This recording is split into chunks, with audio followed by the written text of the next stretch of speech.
Chers amis, dans notre paracha Matot, la Torah nous parle des Nedarim. Les Nedarim, ce sont les vœux d'abstinence que chacun peut faire. À part tous les interdits de la Torah,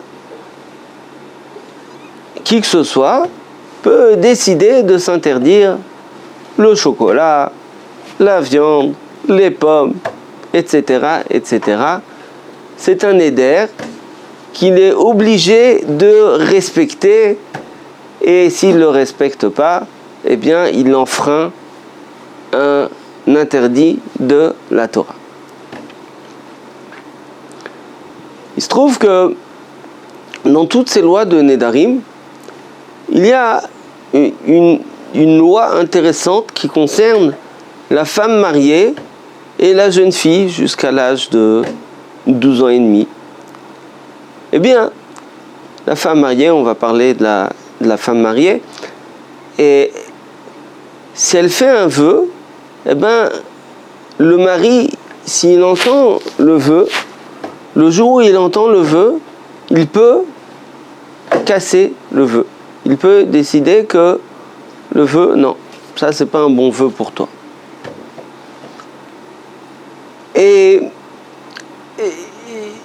Alors, pour la jeune fille, oui, le père peut délier sa fille des vœux, comme ça, sans aucune raison, sans qu'il y ait de regret. C'est pas à Tarat Nedarim, il y a besoin d'aller chez un rave et de lui dire que on regrette, etc. Non, là, le mari, il entend et il délie sa femme de son vœu.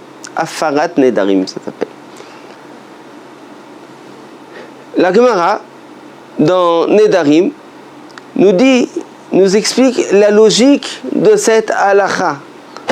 Quelle est la logique de cette loi dans la Torah? Rabbi Pinchas qui dit Kol anoderet al da'at ba'ala inoderet. Toute femme qui fait un vœu, au fond d'elle, elle fait le vœu que dans l'accord de son mari. Elle attend, si vous voulez, la confirmation de son mari sur le vœu. Donc, la Torah, sachant que c'est comme ça que ça se passe, elle a donné au mari le droit de délier la femme de son vœu. Le problème, c'est que le mari ne peut pas délier la femme de tous les vœux. Le mari peut délier la femme des vœux qui concernent la relation entre lui et elle, et les vœux qui provoquent une énorme souffrance à sa femme. Mais s'il y a un vœu qui ne provoque pas d'énorme souffrance à sa femme, qui n'a pas de inouï nefesh, et que il ne concerne pas les relations entre lui et elle, eh bien là, le mari ne peut pas délier la femme de son vœu. Et là, je ne comprends pas.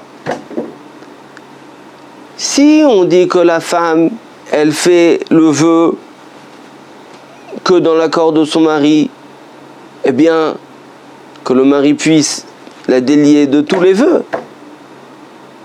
Et si on dit que ça concerne que les vœux qui concernent elle et son mari, alors que le mari puisse la délier que des vœux qui concernent que des vœux d'ordre relationnel. Mais ici, il y a quelque chose de bizarre. Le mari peut aussi la délier des vœux qui provoquent une énorme souffrance. On peut peut-être apprendre de là que, quelque part, il y a une certaine responsabilité sur la souffrance du conjoint, même quand c'est pas moi qui l'ai causé. C'est-à-dire mon conjoint souffre, ma femme souffre, eh bien ma femme s'attend à ce que je sois assez responsable pour la délier de son vœu. Même sur les vœux de Inouï Nefesh, al da'at ba'ala inoderet. Alors vous allez me dire, mais c'est pas possible. Pourquoi on doit être responsable de la souffrance de l'autre. On n'a pas fait. Deuxièmement,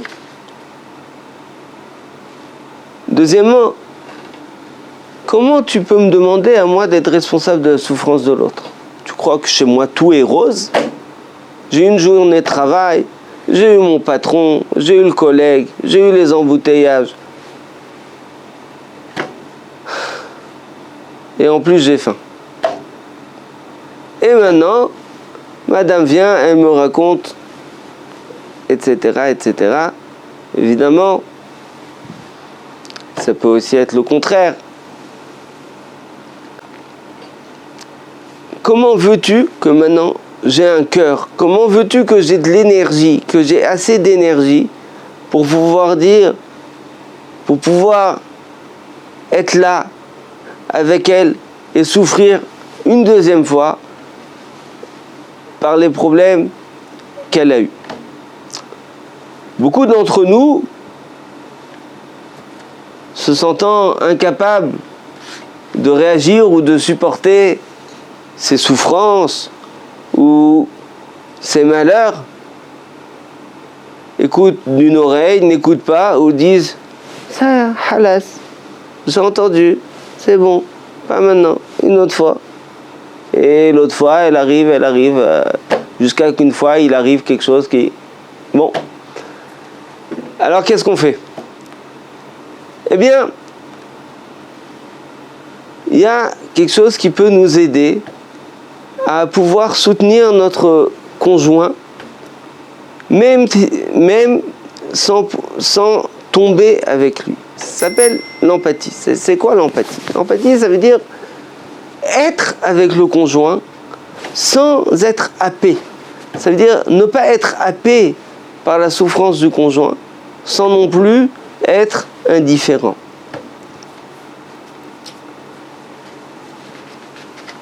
Ma femme, je vais vous illustrer ça. Une femme arrive à la maison, il semblerait qu'elle ait fait dans la journée une faute professionnelle et elle est licenciée. On peut comprendre qu'elle n'arrive pas avec un grand sourire à la maison. Elle arrive à la maison en pleurs, en cris, et raconte à son mari.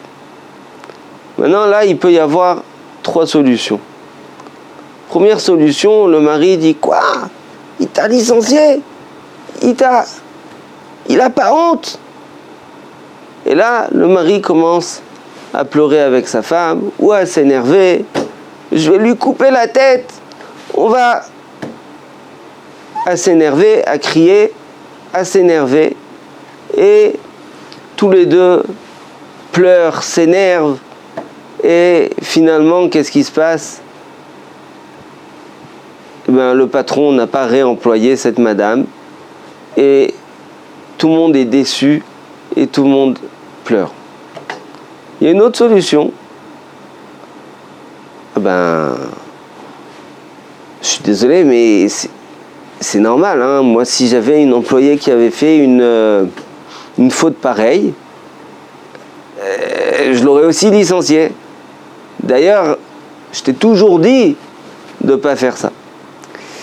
Là, vous comprenez que la réaction sera moins bonne. Mais même si on réagit moins bien, même si on réagit mieux en disant ouais, mais je t'avais dit de ne pas faire comme ça, vous imaginez bien que ce sera mal apprécié. Mais il y a une troisième solution. Troisième solution, c'est elle a été licenciée. Est-ce que c'est mon rôle de donner tort ou raison? Non, c'est pas mon rôle. Mon rôle, c'est d'être avec elle. Être avec elle, ça veut dire avoir un certain récipient dans mon cœur qui peut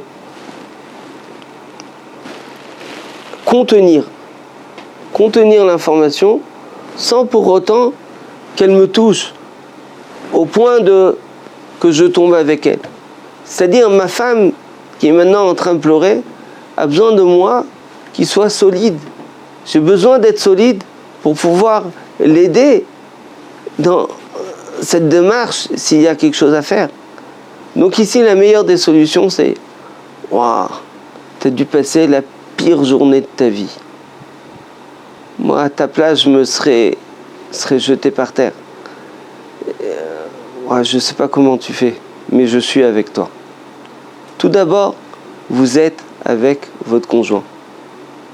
Mais vous n'êtes pas obligé de vous énerver avec lui. Non, restez avec lui. Montrez-lui que vous êtes avec lui. Et au contraire, vous qui êtes extérieur, vous pouvez être l'homme de la situation. Et à ce moment-là, vous pouvez lui dire « Regarde, quand tu seras calmé, on va réfléchir comment on se débrouille. » Voilà. Donc, en fait, si on est responsable, on a une certaine responsabilité sur la souffrance de notre conjoint. C'est pas pour nous faire souffrir, c'est pour que nous puissions l'aider. L'aider, comment? En étant avec lui. On ne peut pas sortir, un prisonnier ne se sort pas tout seul de prison. Il a besoin de quelqu'un qui le tire. Quand quelqu'un est dans le trou, il faut le tirer. Il faut le tirer. Mais pour le tirer, il faut s'abaisser, il faut descendre avec lui. Mais si je descends et que je tombe dans le trou aussi, je ne pourrai pas le tirer. Donc il faut rester là où je suis en essayant de le tirer, en essayant de lui donner la main, de lui montrer que je suis avec lui. Je comprends ce qu'il ressent et à ce moment-là, je peux le tirer et on peut envisager des choses plus agréables. Voilà, alors je vous souhaite d'utiliser cette empathie pour pouvoir vous aider l'un l'autre et vous encourager l'un l'autre dans toutes les situations. Shabbat Shalom.